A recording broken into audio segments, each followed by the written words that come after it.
بسم الله الرحمن الرحيم.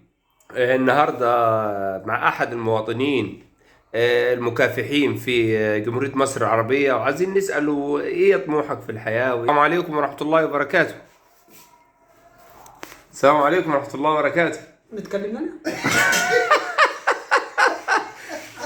أيوة، السلام عليكم ورحمة الله. السلام ورحمة الله وبركاته يا ابني. عامل إيه يا حاج؟ السلام عليكم. السلام ورحمة الله وبركاته يا عم، في حاجة باينة هنا. بس هي دي. اتفضل يا حاج. ازيك يا أستاذ حمد، عامل إيه؟ والله الحمد لله تمام، الحمد لله. أخبارك إيه؟ والله الحمد لله. والله احنا جينا لحضرتك النهارده وجينا نعمل معاك لقاء يعني بعد اذن حضرتك. شرفني. فعايزين نعرف يعني الشباب المكافح اللي زي حضرتك في جمهورية مصر العربية. مكافحة الحمد لله. ايه اللي طالبه من الدنيا يعني عشان والله تعيش يعني العيشة اللي ترضيك يعني؟ اتكلم انا ولا انت؟ خلينا ايوه اتكلم. اتفضل.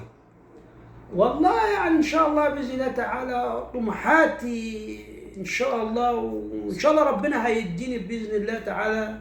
وهو حلم حياتي ده انا في 800 مليار دولار يا دوبك يكفوني. كم؟ 800 مليار دولار. طب انت مش شايف المبلغ ده كبير يا استاذ ده حمد؟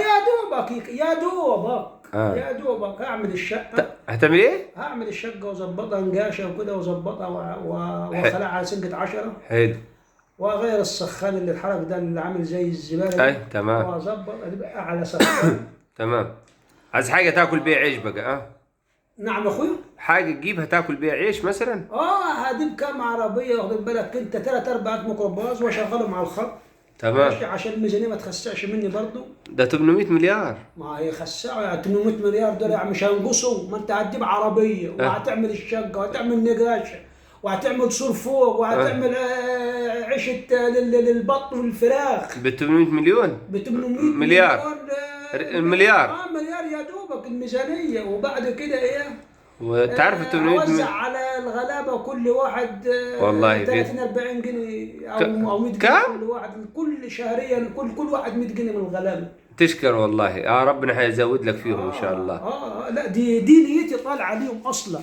دي نيتي طالعه على الغلابه. كل شهر شهريه ماشيه 100 طب 800 مليار دول يا استاذ حمدي انت طالبهم يعني واعمل تلاقيهم الاقيهم في الشارع؟ اذا اللي ربنا عطاهم لقيتهم ماشي، ربنا بعتهم كده من الهوا ماشي يعني يا دوبك. هو في حاجة من الهوا يا عم حمدي؟ يعني من الهوا يعني مع ربنا يعني ممكن تلقاهم في